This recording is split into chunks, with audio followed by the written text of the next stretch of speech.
오늘도 새벽 예배를 드리게 하신 하나님께 감사와 찬송과 영광을 올려드립니다. 우리 다 함께 사도신경으로 신앙 고백하신 후에 찬송가 268장을 부르신 후 로마서 5장의 말씀을 읽으신 다음 오늘 말씀을 듣겠습니다. 오늘은 로마서 5장 중 5절로부터 11절의 말씀을 묵상하며 하나님께서 베풀어 주시는 은혜를 받겠습니다. 하나님은 우리에게 전혀 소망이 없을 때, 하나님의 사랑을 받을 만한 가치가 전혀 없을 때, 하나님과 원수되어 하나님을 대적할 때 독생자 예수 그리스도를 보내시어 우리를 대신하여 십자가에 피 흘려 죽게 하셨다고 로마서 5장 9절과 10절에 말씀합니다. 예수님께서 흘리신 십자가의 보혈은 우리를 죄에서 자유케 해주시고 죄에서 깨끗하게 해주시고 또 거룩하게 해주시고 하나님과 인간을 화목케 하는 능력이 있음을 성경은 말씀하고 있습니다. 예수님께서 십자가에서 흘리신 피는 사랑의 보혈입니다. 5절 말씀에 소망이 부끄럽게 아니하며 우리에게 주신 성령으로 말미암아 하나님의 사랑이 우리 마음에 부은 바 되었다. 우리를 구원하시기 위해서 인간의 몸을 입고 이 땅에 오신 예수님은 십자가에 피 흘려 죽으심으로 하나님의 사랑을 우리에게 부어주셨습니다. 사랑은 말에 있지 아니하고 희생에 있습니다. 인류의 끊임없는 불신과 반역에도 불구하고 하나님께서 여전히 인간을 사랑하신다는 사실은 참으로 놀랍습니다. 우리는 예수님의 십자가의 보혈을 생각할 때마다 먼저 하나님의 지극하신 사랑에 대한 감사가 있어야 하는 것입니다. 요한복음 3장 16절입니다. 하나님께서 세상을 이처럼 사랑하사 독생자를 주셨으니 이는 저를 믿는 자마다 멸망치 않고 영생을 얻게 하려 하심이니라. 아멘. 하나님께서 독생자 예수 그리스도를 이 땅에 보내신 목적은 세상을 사랑하셔서 예수를 믿는 자로 하여금 멸망치 않고 영생을 얻게 하기 위함입니다. 하나님의 사랑은 조건 없이 주는 아가페적 사랑입니다. 하나님은 모든 사람이 구원을 얻으며 진리를 아는 데 이르기를 원하신다고 디모데전서 2장 4절에 말씀합니다.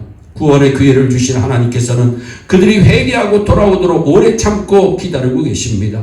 하나님은 예수 그리스도를 통하여 인생들을 구원하기로 작정하셨습니다. 예수 그리스도만이 인류의 유일한 소망인 것입니다. 또한 예수님께서 십자가에서 흘리신 피는 속죄의 보혈입니다.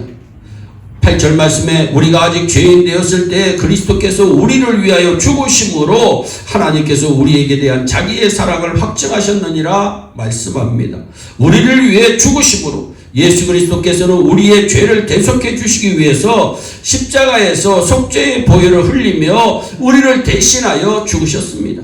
이 속죄의 보혈은 우리를 죽을 수밖에 없는 죄인에서 영원한 생명을 소유한 의인으로 바꾸어 주셨다고 로마서 6장 18절에 말씀합니다. 로마서 5장 12절입니다. 이러므로 한 사람으로 말미암아 죄가 세상에 들어오고 죄로 말미암아 사망이 왔나니 이와 같이 모든 사람이 죄를 지었으므로 사망이 모든 사람에게 이르렀느니라 아멘 말씀합니다. 하나님은 첫사랑 아담과 언약을 맺으시고 선악을 알게 하는 나무의 실과는 먹지 말라. 네가 먹는 날에는 정령 죽으리라. 창세기 2장 17절의 말씀으로 경고했습니다. 그러나 아담은 이 언약의 불순종함으로 죄를 범했습니다. 로마서 6장 23절에 죄의 삭은 사망이라고 성경은 분명히 말씀합니다. 결국 죄를 지은 아담과 하와는 하나님이 경고하신 대로 사망의 심판을 받게 됩니다. 육체적으로 영원히 살 수 없게 되었고 죽음을 맞게 된 인생이 될 수밖에 없습니다. 죄인은 반드시 하나님의 심판이 따르게 됩니다. 우리도 이 죄로 말미암아 죽을 수밖에 없었지만 예수님의 속죄의 보혈의 공로로 말미암아 구원을 받게 된 것입니다. 그래서 우리는 속죄의 은혜를 감사하면서 다시는 죄의 종이 되지 말고 죄를 멀리하고 미워해야 합니다. 또한 아무리 사소한 죄라도 예수 그리스도의 보혈의 공로를 의지하여 하나님 앞에 즉시 회개해야 하는 것입니다. 또한 예수님께서 십자가에서 흘리신 피는 화목의 보혈입니다. 오늘 10절 말씀에 우리가 원수 되었을 때 그 아들의 죽으심으로 말미암아 하나님과 더불어 화목되었은즉 화목된 자로서는 더욱 그의 살으심을 인하여 구원을 얻을 것이니라 말씀합니다. 우리가 하나님과 원수 되었을 때 예수 그리스도의 죽으심을 통하여 하나님과 화목되었습니다. 그런데 사람들은 한순간에 감정을 자제하지 못하여 화목하기보다 분쟁하기를 더 좋아합니다. 오늘날 교회도 보면 분쟁하는 교회들이 많이 있습니다. 우리가 싸워야 할 대상은 사람이 아니라 우상과 죄악과 마귀인 것입니다.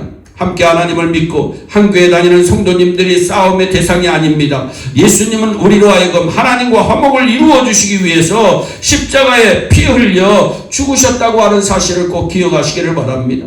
에베소 2장 14절입니다. 그는 우리의 화평이신지라. 아멘. 둘로 하나를 만드사 중간에 막힌 담을 하셨다. 예수님은 자신의 죽음으로 유대인과 이방인 중간에 막힌 담을 하셨습니다. 화목의 보혈을 흘리신 예수님이 계신 곳에 분열과 다툼이 사라지고 일치와 화해가 찾아옵니다. 예수님이 전해지는 곳에 유대인과 이방인이 하나 되어 서로 원수되었던 자들이 형제가 됩니다. 시편 37편 11절입니다. 오직 온유한 자는 땅을 차지하며 풍부한 화평으로 즐기리로다. 아멘. 사랑하는 성도 여러분, 예수님의 십자가의 보혈은 사랑의 보혈, 속죄의 보혈, 화목의 보혈입니다. 십자가의 보혈의 은혜에 감사하면서 서로 사랑함으로 하나님의 사랑을 전하고 죄의 종이 되지 말고 죄를 다스리는 자가 되며 분쟁이 있는 곳에 화목을 이루는 온 성도 여러분들이 되시기를 주 예수 그리스도의 이름으로 축원합니다. 기도하겠습니다. 사랑의 하나님 참 감사합니다. 예수 그리스도의 보혈의 공로에 의지해서 오늘도 말씀을 전하고 말씀을 듣습니다. 아버지 하나님, 예수 그리스도의 보혈의 능력이 우리 예언의 온 교우들에게 넘치게 하여 주시어서 아버지 하나님께서 역사하심에 따라 승리할 수 있도록 은총을 베풀어 주시옵소서. 오늘도 어디에 있든지 예수 안에서 예수님 모시고 살게 하시고, 예수 안에서 승리하게 하시고, 예수 안에서 화목하게 하시고, 예수 안에서 행복할 수 있도록 주여 은총을 베풀어 주옵소서. 감사하고 예수님의 이름으로 기도하옵나이다. 아멘. 우리 다 함께 주기도문으로 예배를 마치시고 각자 개인 기도하신 후에 오늘도 주 안에서 승리하는 복된 하루 되시기를 바랍니다. 감사합니다.